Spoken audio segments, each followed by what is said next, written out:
जिसका बहुत समय से इंतजार था कि कैग की रिपोर्ट्स विधानसभा के पटल पर रखी जाएंगी। फाइनली कल वो दिन आया और उम्मीद के अनुरूप ही 14 में से सिर्फ एक कैग रिपोर्ट कल टेबल की गई। आप सब जानते हैं कि कांग्रेस ने इसको इनिशिएट करते हुए इस कैग रिपोर्ट में जो तथ्य सामने आए हैं उसको ध्यान में रखते हुए ही, क्योंकि जिस समय ये पॉलिसी तैयार की गई थी उसी समय से हमें संदेह था कि इसमें बहुत सारी अनियमितताएं हो रही हैं और अल्टीमेटली इससे सरकार के राजस्व के ऊपर सीधा सीधा असर पड़ने वाला है। मुझे याद है 2 जून को प्रदेश कांग्रेस कमेटी ने इसके बारे में लिखित में शिकायत जांच एजेंसीज को दी। उसके बाद एक और शिकायत जिसमें भारतीय जनता पार्टी के संलिप्तता के भी कुछ जो सबूत थे उसको लेकर तत्कालीन प्रदेश के अध्यक्ष हमारे अनिल चौधरी जी उस समय पुलिस कमिश्नर से मिले और वो तथ्य उन्होंने उस समय सामने रखे कि किस तरीके से भारतीय जनता पार्टी भी इसमें संलिप्त है। जहां आज मैं स्वागत करता हूं कि कम से कम ये टेबल की गई, लेकिन इसके साथ साथ हमारे कुछ प्रश्न जो बचे थे कि क्यों नहीं 14 की 14 अभी तक टेबल की गई। हमें और आपको मालूम है 2017 के बाद लगातार जो हम अपने मंचों से, अपनी प्रेस ब्रीफिंग से लगातार जिस मुद्दे को उठाते रहे हैं कि दिल्ली की जनता की हार्ड एंड मनी का दुरुपयोग किया जा रहा है, उसकी लूट की जा रही है, उसको हम लगातार उठाते रहे और कहीं ना कहीं वही सारी चीजें आज कैग की रिपोर्ट में सच साबित होती नजर आ रही हैं।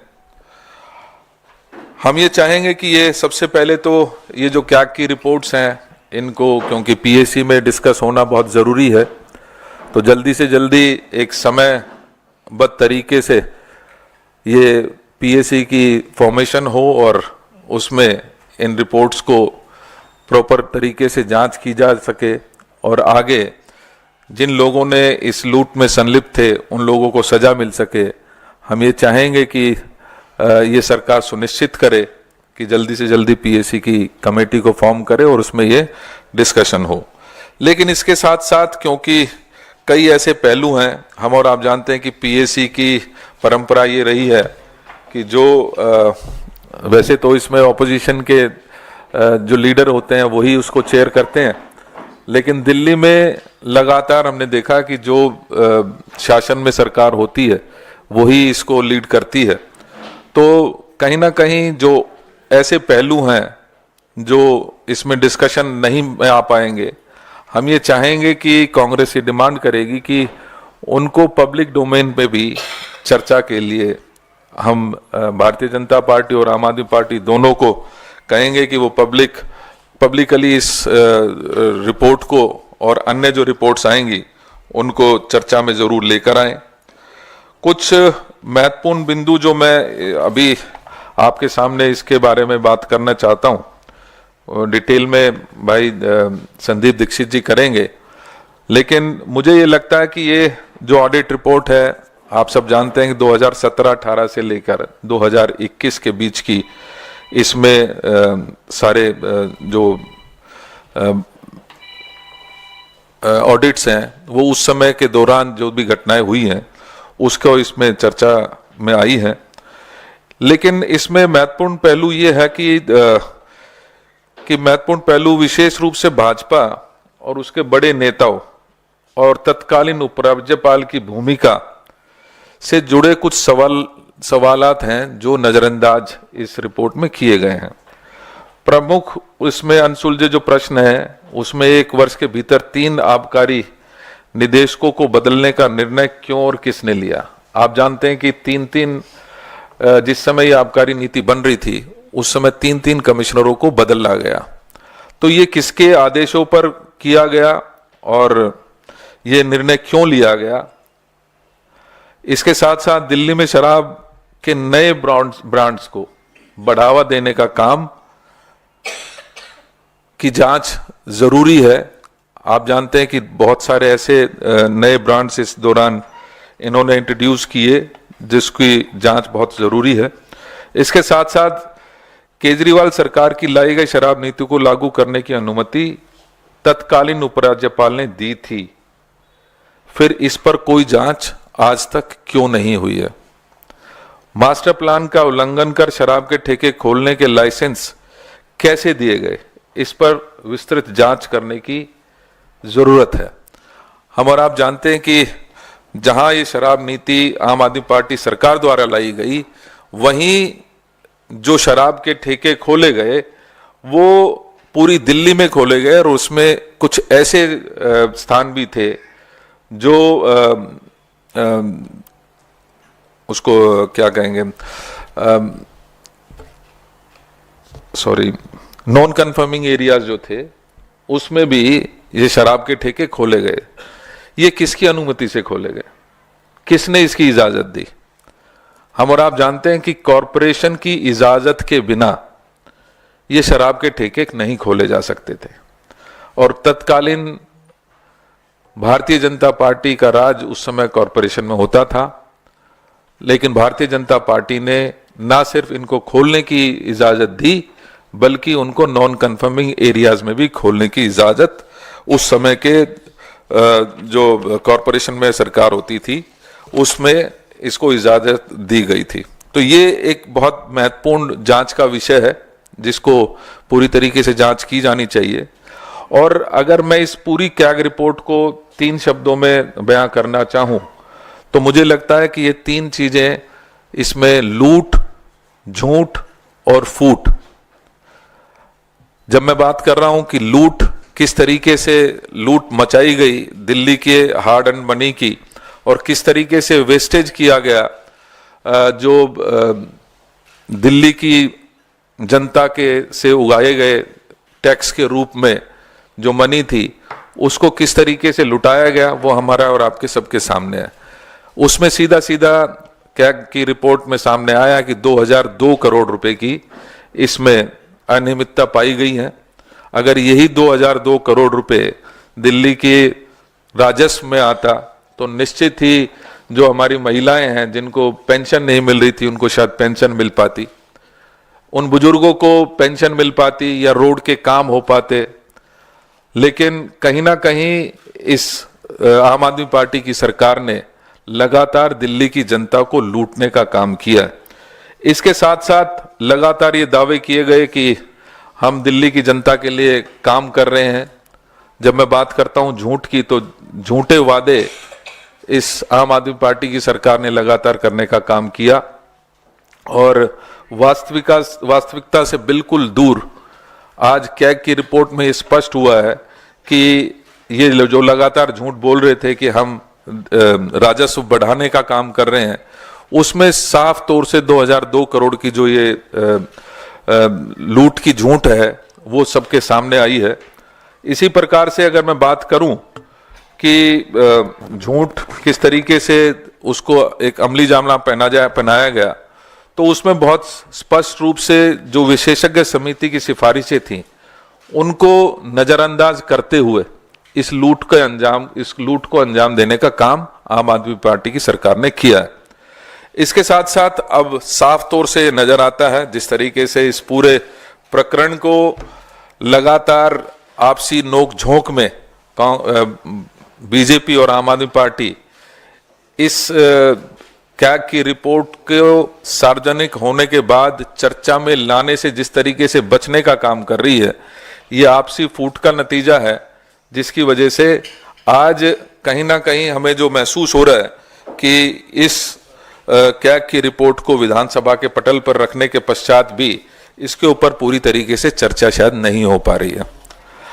कांग्रेस आज इस मौके पर 3 विशेष बात कहना चाहती है और कांग्रेस की ये मांगे भी हैं कि शराब घोटाले की जांच का दायरा व्यापक किया जाना चाहिए। और जब मैं व्यापक बात कर रहा हूं तो इसमें जो 3 डायरेक्टर्स उस दौरान चेंज हुए उनके बारे में चर्चा होनी चाहिए।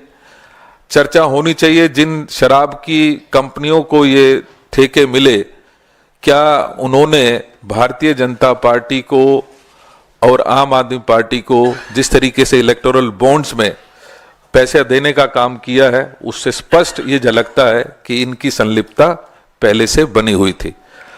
इसके साथ साथ भाजपा के खिलाफ कांग्रेस द्वारा दी गई लिखित शिकायत की भी जांच होनी चाहिए। मैं जैसे अभी आपको सामने रखा कि 5 सितंबर 2002 को तत्कालीन जो हमारे प्रदेश अध्यक्ष थे उनके नेतृत्व में जो हमारा डेलीगेशन कमिश्नर पुलिस से मिला था, उसमें हमने ये सबूत पेश किए थे कि किस तरीके से इलेक्टोरल बॉन्ड खरीद कर भारतीय जनता पार्टी और आम आदमी पार्टी को फायदा पहुंचाया जा रहा है। उसके ऊपर किसी भी प्रकार की कोई जांच आज तक आगे नहीं बढ़ पाई है। तो हम ये चाहेंगे कि वो जांच इस पूरे प्रकरण की जांच व्यापक रूप से हो, जिसमें किस तरीके से डायरेक्टर्स चेंज हुए, किन परिस्थितियों में चेंज हुए, किसने अलाउ किया नॉन कन्फर्मिंग एरियाज में ये ठेके खोलने का, वो सारी चीजें मुझे लगता है कि एक व्यापक जांच की जरूरत इस पूरे प्रकरण में बहुत जरूरी है। इसके साथ साथ शराब घोटाले पर बोले जा रहे झूठ को उजागर करने के लिए हम ये मांग करते हैं कि सार्वजनिक मंच पर, क्योंकि हमें ये महसूस होता है कि ये आपसी नूरा कुश्ती अभी भी लगातार जारी है। जिस तरीके से इस कैग की रिपोर्ट को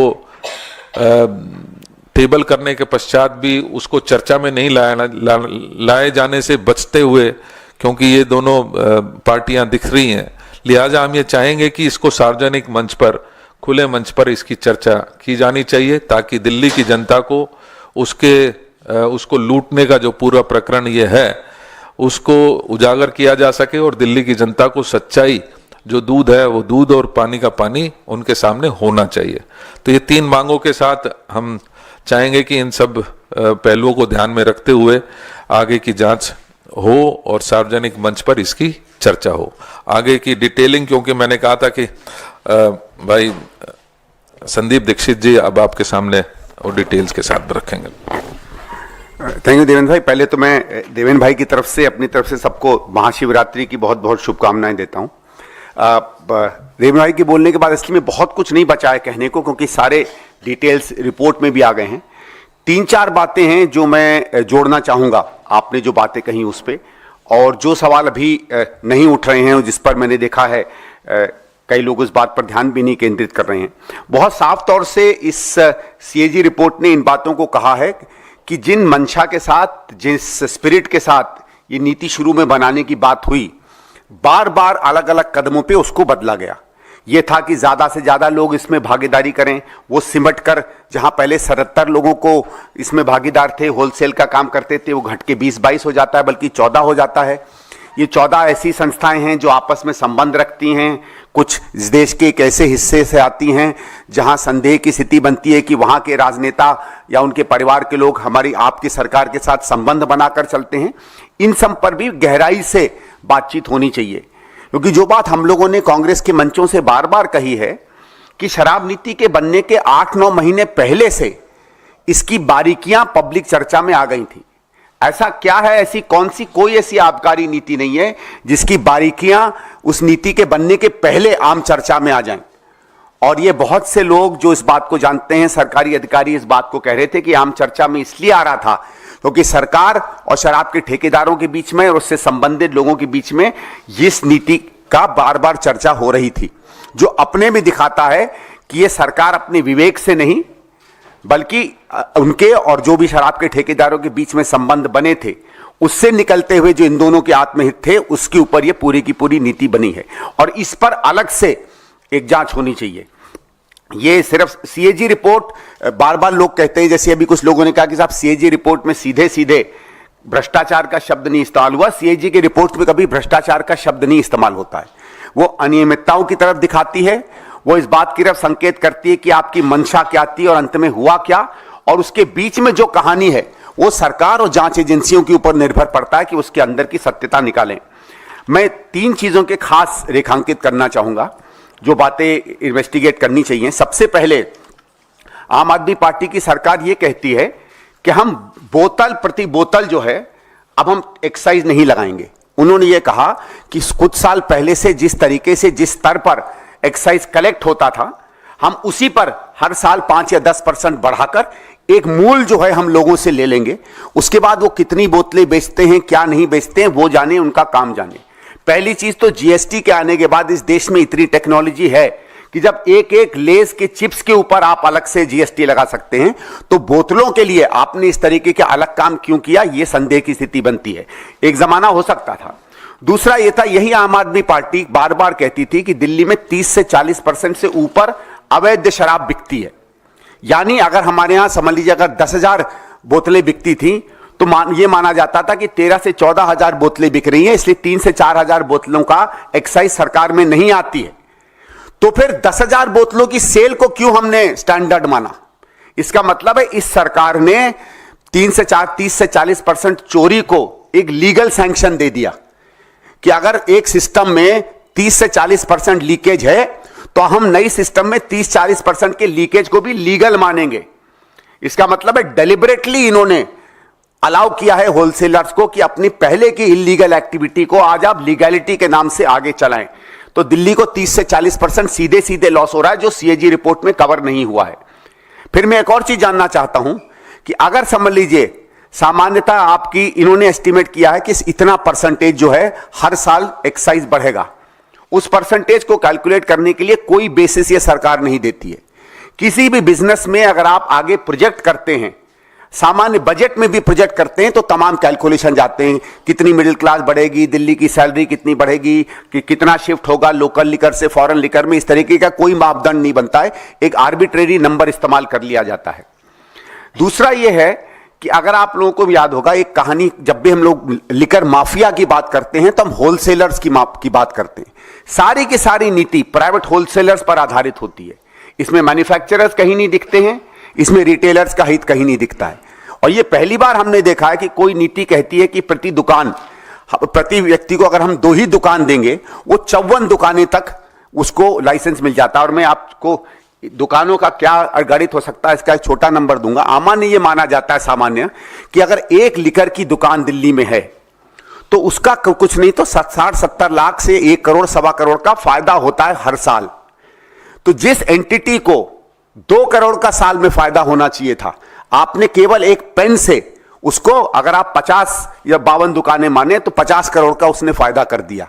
तो आपके दस्तखत से जो व्यक्ति 2 करोड़ कमा सकता था अगर 50 से 52 करोड़ कमा सकता है, तो यह बात मैं तो नहीं मान सकता कि अंदर केवल आपके अंदर में जनहित होगा। आपके और उन लोगों के बीच में क्या संबंध हुए होंगे कि आपने केवल एक दस्तखत से, जो नीति के खिलाफ था, नैतिकता के खिलाफ था, सरकार के अधिकारियों ने जिस तरीके से प्रपोजल आपके पास भेजे उसके खिलाफ था, कैबिनेट में जो डिसीजन हुए उसके खिलाफ था, केवल एक दस्तखत से आपने लोगों को 2 से 54 दुकानें कर दी। ये किस बेसिस के अंदर किया गया, इसका सीधे सीधे इन्वेस्टिगेशन होना चाहिए। दूसरी जो बात मैंने आपसे कही कि जो ये कहा गया था कि पहले 377 के करीब रिटेल थी, जिसमें 262 केवल प्राइवेट किए जाते थे और सरकारी कंपनियां इसको बेचा करती थी। आज वो एक तरफ तो 850 के करीब रिटेल हो जाते हैं, लेकिन जहां पहले 262 के करीब प्राइवेट प्लेयर्स थे, आज केवल 22 प्राइवेट प्लेयर्स हो जाते हैं। और आर्ग्यूमेंट आप देते हैं कि हमें इसको बढ़ाना चाहिए था। आपको शायद याद होगा कि जब सीएजी की रिपोर्ट आई थी 2G पर, तो ये हमने एक मंशा की थी कि जितने ज्यादा प्लेयर्स उस मार्केट में आएंगे उतना ज्यादा ओपन होगा। उसके बिल्कुल विपरीत उस समय आम आदमी पार्टी ने कहा था, बिल्कुल दूसरे तर्ज दिए थे, और आज उसी तर्ज से वो एक अपनी रिपोर्ट बनाते हैं। तो इन चीजों को उसमें बहुत गंभीरता से देखना चाहिए। और जो एक फाइनल बात मैं आपके सामने कहना चाहता हूं, जो देवेंद्र जी ने अपने सवाल पर एक बात किया था कि किस तरीके से इसमें जो है कुछ ब्रांड्स को प्रमोट किया गया, उसमें एक स्टैंडर्ड ऑपरेटिंग प्रोसीजर की एक चिट्ठी है जो मैंने चुनाव के दौरान आप लोगों के सामने उल्लेख किया था, लेकिन चुनाव था तो शायद इसको बहुत लोग नहीं देख पाए। दिल्ली सरकार ने एक स्टैंडर्ड ऑपरेटिंग प्रोसीजर लिकर का चेंज करने की एक डॉक्यूमेंट बनाया था जो मुझे मिला, और मैंने उसको वेरीफाई किया है। और अगर आप देखिएगा आज से कोई 10-15 दिन पहले एलजी साहब की अध्यक्षता में एक नई आबकारी नीति दिल्ली में इंप्लीमेंट हुई है जो स्टैंडर्ड ऑपरेटिंग प्रोसीजर पर बनती है। इसके कुछ मुख्य चीजें मैं आपके सामने रखना चाहूंगा। इस पे बात करते करते ये कहती है कि SOP for database transparent and online liquor ordering system that checks brand pushing, eliminates bias and reflects national, regional, local market shares। ये रिपोर्ट जो दिल्ली सरकार बनाती है, वो जब स्टडी करती है तो वो ये देखती है कि दिल्ली में अगर माना जाए कि दिल्ली में लोगों का जो लिकर ड्रिंकिंग का कल्चर है या जो प्रेफरेंसेस हैं, सामान्यतः माना जाएगा कि गुड़गांव है, नोएडा है या आसपास के जो शहर हैं जिसको हम एनसीआर कहते हैं, जिस तरीके की वहां प्रेफरेंसेस या आदतें होंगी, दिल्ली में भी सामान्यतः उसी तरीके का आपको कस्टमर मिलेगा।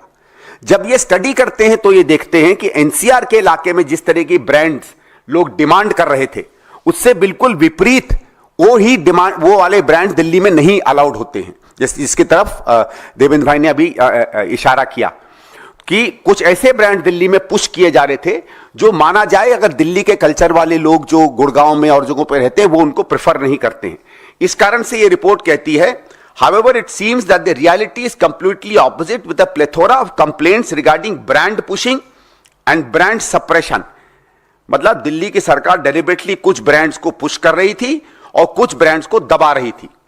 उसके बाद वही आगे चल के कहती है कि certain brands are pushed in Delhi contrary to custom choice. यह मालूम है कि सरकार की रिपोर्ट खुद कहती है कि हम लोगों ने जो काम किया है उसमें मार्केट का कहीं प्ले नहीं था, हम जबरदस्ती कुछ न कुछ ब्रांड्स थोपते हैं दिल्ली के ऊपर।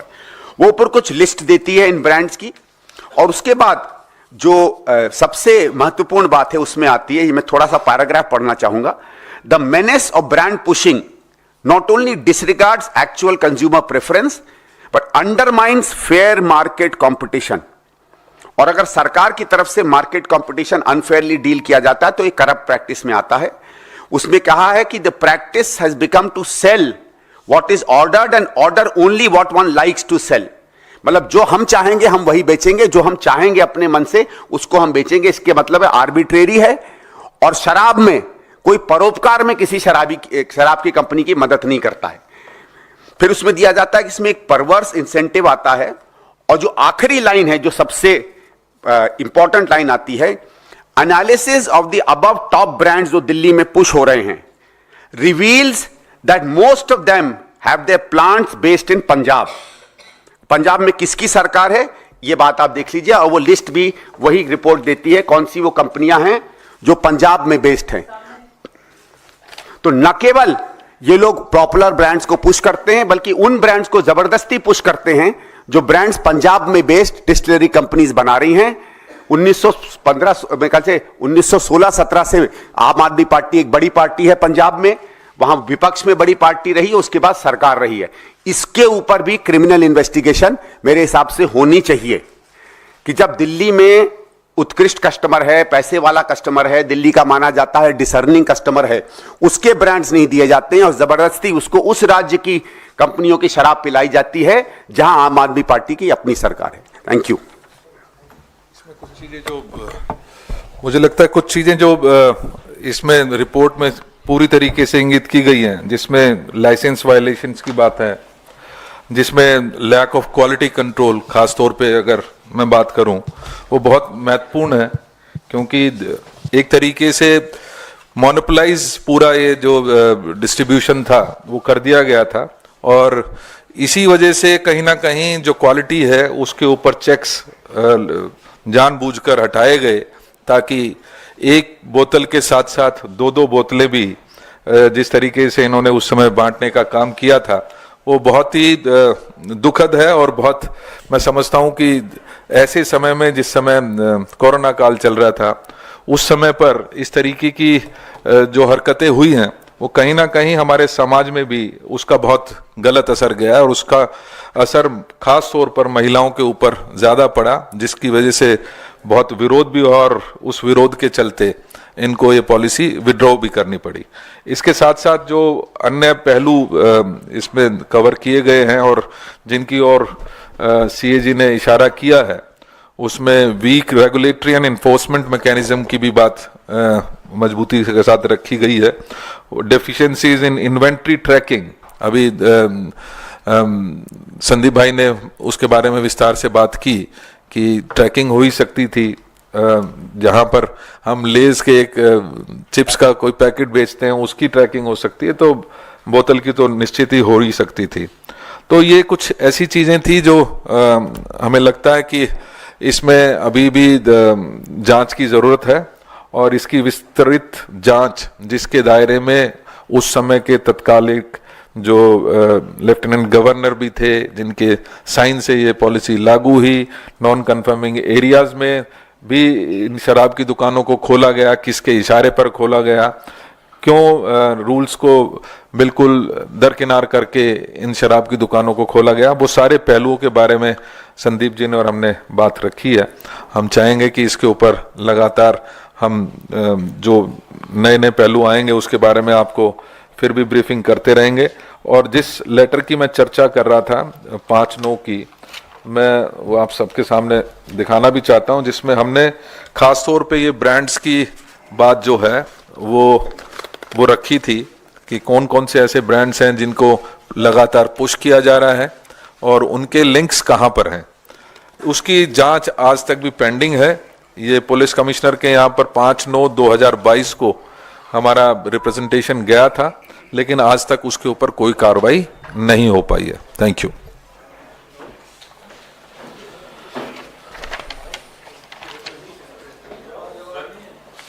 जी,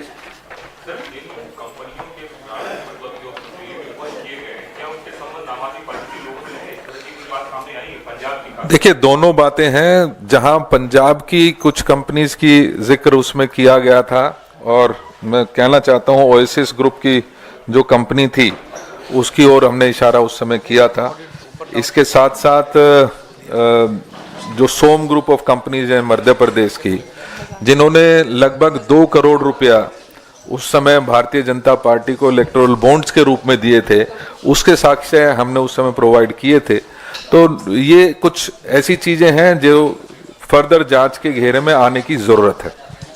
इससे अलग एक सवाल है, इससे अलग पहले इस पे कर लें। है सर, आम आदमी पार्टी से रिलेटेड ही सर यही सवाल है। ये जो आप विस्तृत जांच की मांग कर रहे हैं, क्योंकि केंद्र में बीजेपी की सरकार है, और किस तरह की विस्तार से जांच की मांग आप कर रहे हैं, कौन सी जांच मांग रहे हैं आप?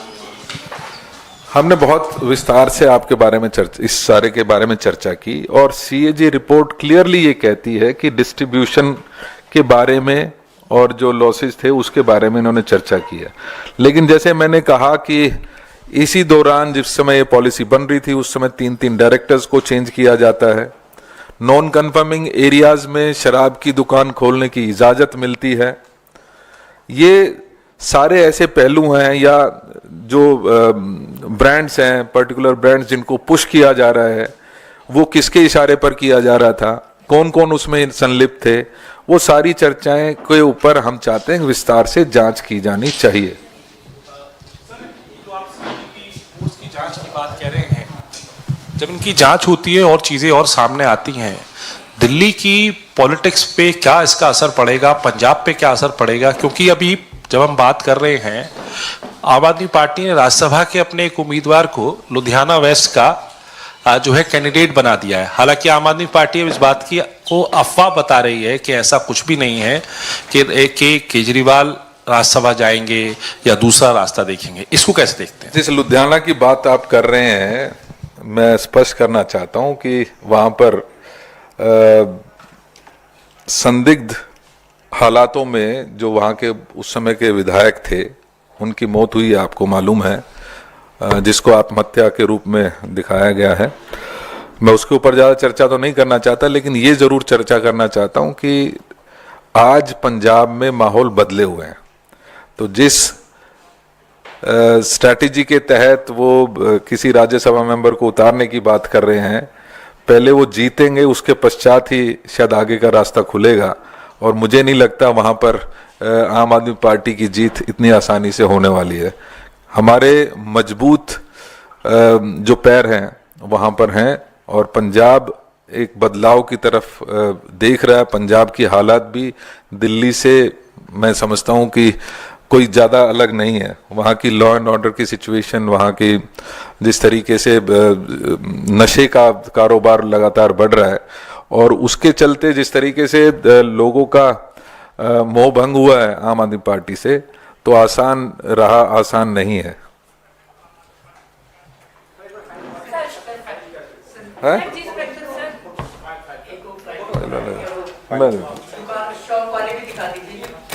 मैं एक मिनट निकाल के दे, वो भी दिखा दीजिए सर।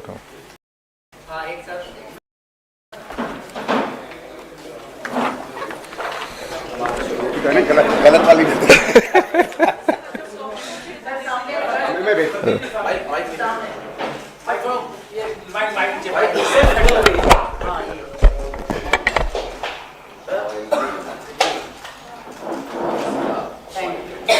अगली बार देवजी ब्रांड ही ले आएंगे, बोतल ही